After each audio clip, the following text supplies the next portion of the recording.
Hey everyone, welcome back. It's Mishta, and I've got bloody bag madness. Okay, I'm a little tired and loopy, but I'm going to try to do the best I can with this video.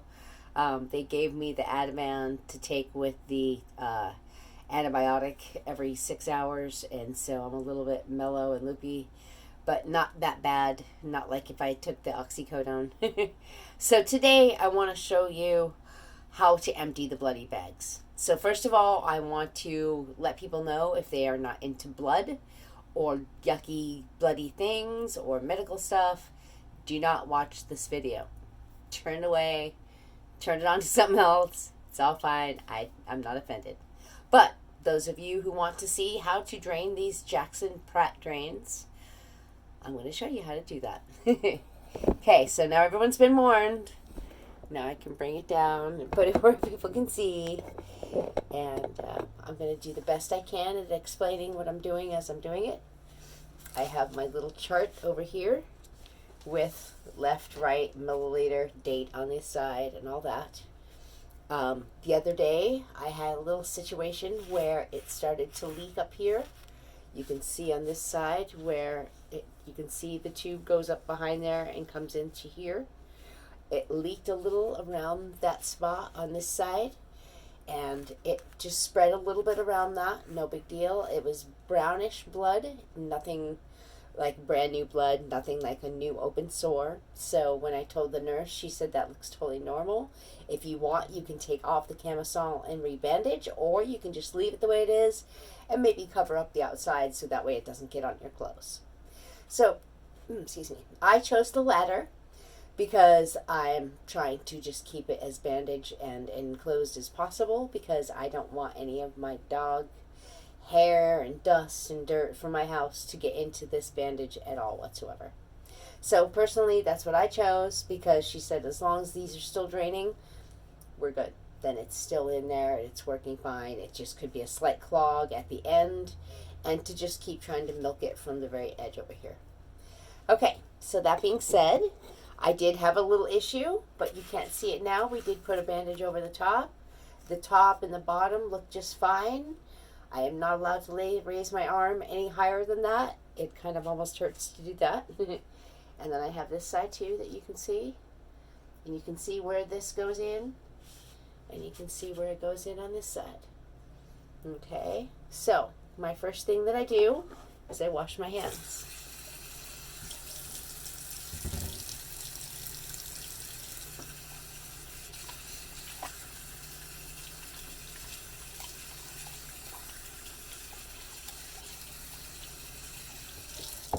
Okay.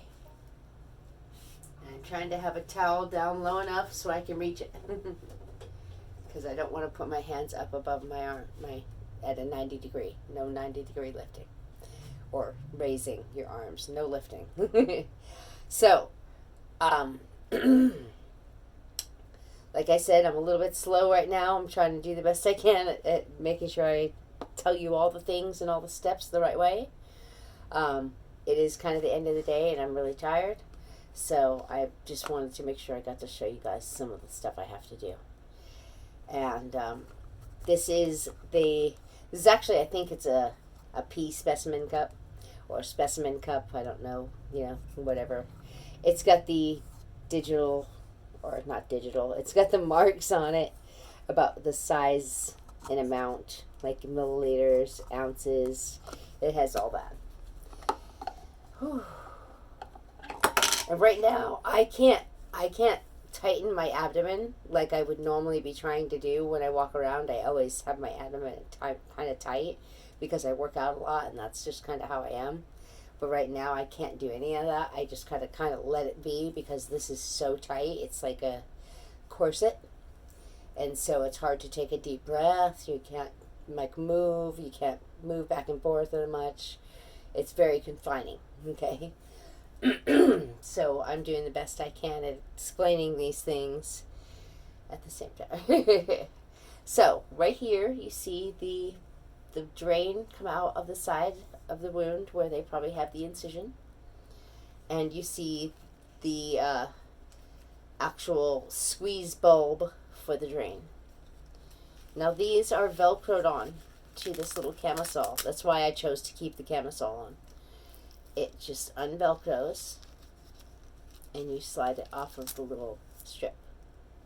Now I have my bulb in my hand, and you can see that this is not very dark blood. It's not new blood. It's kind of older.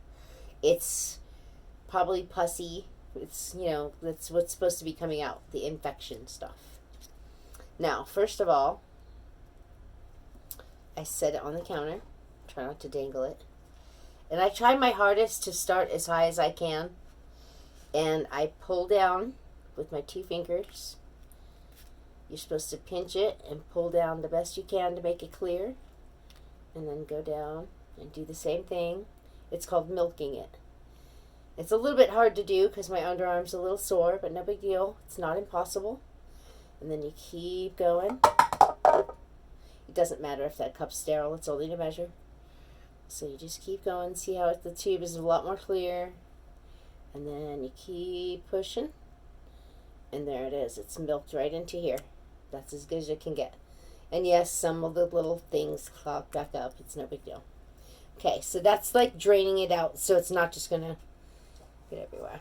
Now, this is just no big deal. If it fell into the sink, it's not a big deal. It's still fine. It's only to measure the blood or the pus or whatever is leaking out. Okay, so now I take it, I turn it around to where the little valve is able to be opened. And you can see the bulb goes, it lets the air in, okay? This bulb is for suction, to suction any infection or blood out. And then you tilt it into the cup. I don't know if you can really see that.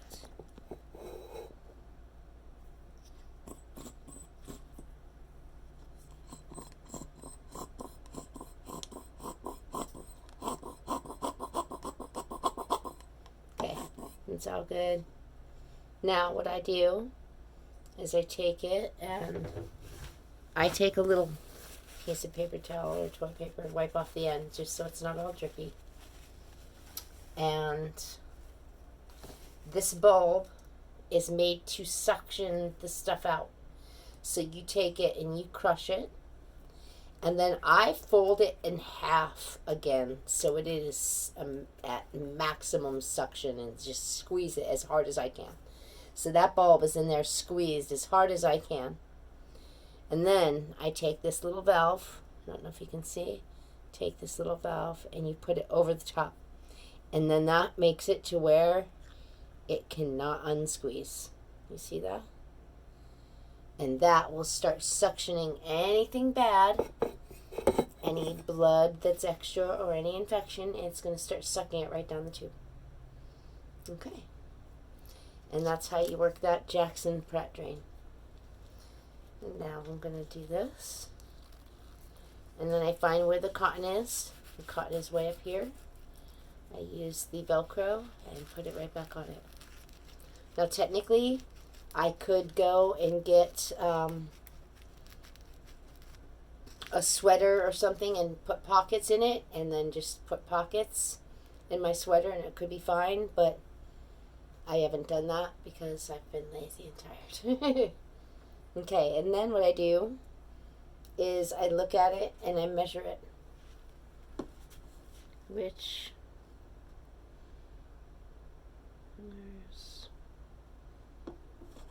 it's about 30 mil.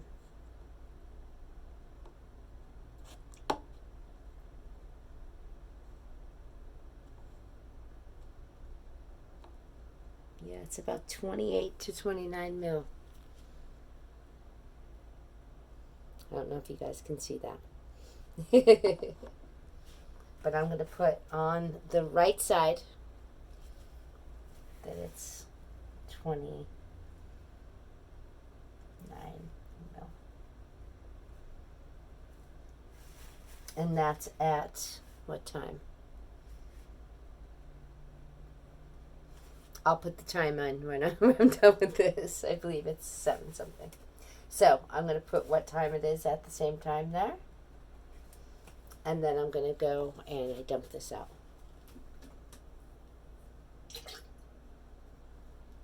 Okay. And you can see so far each time I've done this, the less and less bright red blood there is. There's less and less bright blood. The darker blood means it's healing. That was really hard to say with these stupid meds. Okay. And then this one, I do the same thing. Here it is. This will be the left drain. And I try to go as close as I can. Whew. And you just pinch it and you pull. And then you pinch it and you pull. And you pinch it and you pull. And you pinch it.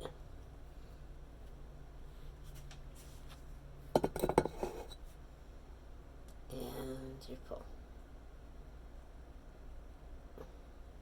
There we go. And it's in there. Okay. Okay. Alright. And then I do the same thing with this one.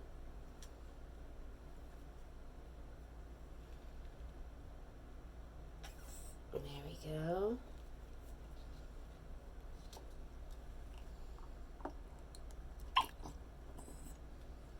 Now this has a lot less. Now the left one has been having a lot less than the right one anyways. And I think it's partly because I had that little clot, and then it, like, a bunch came out after it was clotted and unclotted, and so yeah. I think that little clot did do something. It just didn't do any bad damage. It just kind of obstructed the flow. Okay. Now there's that. Now again, I take the bulb while it's not plugged. You squeeze it. Then I fold it in half while it's squeezed. And I keep that squeeze. I squeeze it, squeeze it, squeeze it. So we got it all folded up. And then you take it, and it's all dried off. And you put it right into that little hole. And then you make sure that it doesn't unsqueeze. And there it is. Suction power. Alright. And then we find the little Velcro spot for this. I slip it back through the little loop. And put it through the Velcro. Now technically, like I said, if you want, you can just Velcro this loop to itself and pin it anywhere. I could put it way up here if I didn't want it to be, you know, technically I could do that. I could take it and put it all the way up here and pin it. And just Velcro it just like that. And it would still suck the blood from here and up into here. I just think that's kind of bulky and weird if I'm trying to eat or something. I think here it's a little easier to protect with my dogs. That's a big wide area of non-protection. My little dogs really like to be on top of me. So I would just take this and put it back on that little cotton piece of the Velcro. And there it is. And then you test it and make sure it's stuck there real good, because you don't want it just come flying off. And there you go. Okay. And that's the Jackson Pratt drains. That is what you do. And I'm going to put this up higher. Not that that's a better view, but well, you can see I'm a little dopey. I'm going to read the measurement of this, and I know that it's a lot less. It's only like 20 milligrams, or yeah, milliliters. Sorry, milliliters. But yeah, 20 milliliters instead of 29, and that's not bad. That's still pretty close to each other, and they're doing pretty good. And so far, no bruising, as you can see. No smelly, like infection smell, nothing like that. So far, it's just been pressure and kind of itching. Itchy where the tubes go in, and itchy around in the back and stuff. And oh, look, they left an EKG thing on me. I'll have to have somebody pull that off. But yeah, that was, I guess, to probably monitor my heartbeat while I was in the surgery. So yeah, it's not that hard. I am a little woozy from the Ativan, but I am a lightweight when it comes to that kind of stuff, and that's why I don't take them. And I'm not a pill person no matter what. And I try to take as little Tylenol as possible for the pain, and so far I've taken like half the amount that they say to take because there's been very, very little pain. So it's just been more pressure than pain, and it's more like wearing a corset. And actually, corsets are way more uncomfortable. I can tell you that right now. This has only been a little bit of pressure, and then every once in a while, a little bit of like a weird nipple feeling, but not pain, like almost itchiness, weirdness. So yeah, pretty awesome so far. And I gotta just try to focus and try to rest as much as possible. And I'm really trying, guys. I'm really trying. And please excuse my crazy bathroom ceiling. It's all dicked up from when we moved in. Everything got scraped against the ceiling. But anyways, hope y'all are having a great day, and appreciate y'all watching. I really do. And going on this crazy journey with me, this crazy madness of surgery, and getting some new breasts, and getting the old cancer out of here. And yeah, because cancer fucking sucks. It really does. And I don't want to ever have to deal with it again. So it's worth it doing all this crazy stuff and having my kids. I have to rely on them every day more than I ever have in my life. And it's really hard not to just do stuff. It's really hard. So I hope all this is going to help and make it heal good. And yeah, I'm hoping it all works out great. So thanks again for watching, and all the bloodiness. Please excuse any bloodiness if you're not into that. And hopefully next time it won't be quite so bloody. But I am going to try to film when they deal with the bandages at the next operation or next doctor's visit on the 20th. And yeah, and if anything else happens with the leaking, I'll keep you posted. I'll show it to you. And yeah, thanks again for watching, and have a peaceful day. And please like, comment, subscribe, and ring that bell for notifications. You know, you can always see some more bloody crazy events. My bloody bag adventures. Alright, all this bloody madness. It's time for bed. Peace.